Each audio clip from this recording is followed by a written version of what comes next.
d'enchaîner la suite des questions.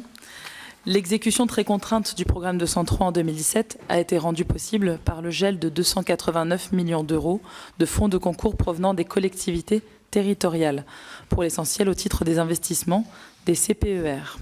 Cela signifie que l'État n'a pas adressé aux maîtres d'œuvre les paiements pourtant versés dans ce but par les collectivités territoriales partenaires. Ceci est contraire à l'article 17.2 de la LOLF, qui dispose que l'emploi des fonds de concours est conforme à l'intention de la partie versante. Madame la ministre, les paiements qui étaient dus par l'État fin 2017 ont-ils ou vont-ils être acquittés? Quels seront les surcoûts liés aux pénalités? Cette situation regrettable illustre les difficultés plus générales de l'État pour tenir ses engagements dans le cadre des CPER. Ça ne date pas de ce mandat. C'est aujourd'hui une source de frustration majeure pour les collectivités territoriales. C'est aussi un enjeu de transparence, car l'AFIS signe chaque année des conventions de financement des CPER sans disposer de la part des services du ministère d'une visibilité complète des engagements de l'État, projet par projet. À mi-parcours des volets mobilité des CPER 2015-2020, seuls 28% des AE et 9% des CP ont été consommés. Le solde des engagements de l'État dépasse 5 milliards d'euros et ne pourra pas être honoré au rythme actuel. Par exemple, pour les petites lignes ferroviaires classées UIC 7 à 9, une intervention de l'État à hauteur de 25% supposerait un surplus de dépenses de 100 millions d'euros par an jusqu'en 2022. Madame la ministre, envisagez-vous une réforme de gouvernance de plus grande ampleur? Elle pourrait justifier une différenciation plus forte entre régions, ainsi que des transferts de maîtrise d'ouvrage avec attribution des ressources correspondantes, par exemple en ajustant la part de TICPE revenant aux régions. Nous souhaitons également attirer votre attention avec mon collègue sur la sincérité du budget au regard de l'inscription du programme 203 de dépenses pour concours fret. 131 millions d'euros entièrement annulés en exécution en 2017, comme chaque année malheureusement depuis 2013. Cette dotation censée s'ajouter à la compensation fret afin de couvrir l'ensemble des coûts d'utilisation du réseau ferroviaire non couvert par les péages liés au fret. Une dotation pour concours fret a été de nouveau inscrite au budget 2018. Sera-t-elle annulée une nouvelle fois? Si tel était le cas, pourquoi la maintenir? Je sais votre investissement sur le sujet avec le plan de relance du fret via le combiné rail-route et la baisse des péages. L'ARAFER a proposé de remplacer le dispositif actuel de compensation et de concours fret versé à SNCF Réseau par des aides directes aux entreprises concernées, sous réserve d'une autorisation de la Commission européenne. Est-ce que vous avez exploré cette voie?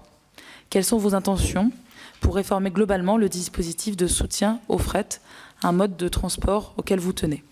Plus largement, quelle sera l'incidence de la réforme ferroviaire en cours sur les concours de l'État à SNCF Réseau au titre des redevances d'accès au réseau par les trains donc TER, Intercités et fret? Ces concours financiers ont atteint 2,2 milliards d'euros en 2017, soit 75% des crédits du programme 203, hors fonds de concours. Il y a un peu plus d'une année, le 20 avril 2017, l'État et la SNCF et SNCF Réseau souscrivaient un contrat de performance qui ne prévoyait que des hausses des concours publics, hausse des péages et hausse d'une dette qui devait culminer à 61 milliards d'euros en 2026.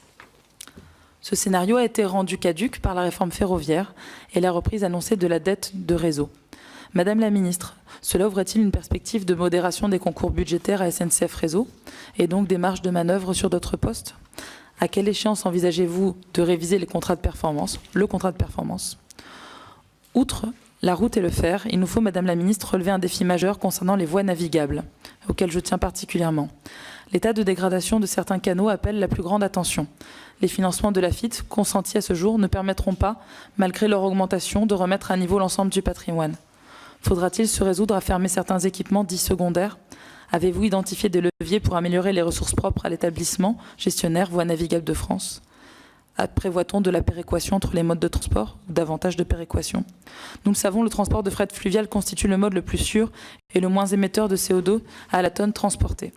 Pour améliorer la compétitivité de nos bassins industriels et atteindre nos objectifs de transition écologique, le canal Seine-Nord-Europe constituera un atout de premier ordre. Bien sûr, comme les autres grands projets, ces crédits ont été gelés l'an dernier. Pouvez-vous nous indiquer comment l'État tiendra ses engagements pour financer ce projet? Et enfin, je conclurai par le budget annexe de l'aviation civile qui finance les activités de la DGAC. La croissance de trafic aérien conforte les recettes issues des redevances aériennes et la taxe d'aviation civile, ce qui accroît la capacité d'autofinancement de l'établissement. La DGAC peut ainsi continuer à investir tout en ramenant sa dette en dessous de la barre du milliard d'euros, à un niveau inférieur à 2008, ce qui était prévu dans sa trajectoire. Mais la croissance du trafic est concentrée sur les périodes de pointe et nécessite de modifier les cycles de travail des contrôleurs aériens et de mettre en place de nouveaux systèmes informatiques de navigation, ce qui semble prévu dans les projections. La DGAC a conclu avec ses personnels des protocoles sociaux qui prévoient des contreparties financières importantes, mais non automatiques, selon la mise en œuvre des réformes dans une approche de donnant-donnant, prime contre productivité. Autre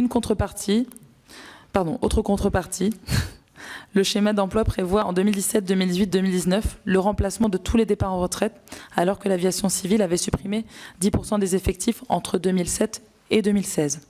Pouvez-vous, Madame la Ministre, à l'aune des assises du transport aérien, présenter la mise en œuvre de ces mesures de modernisation qui ont commencé en 2017 et nous donner quelques perspectives pour l'avenir? Je vous remercie. Merci beaucoup, Madame la rapporteure. Monsieur le rapporteur général.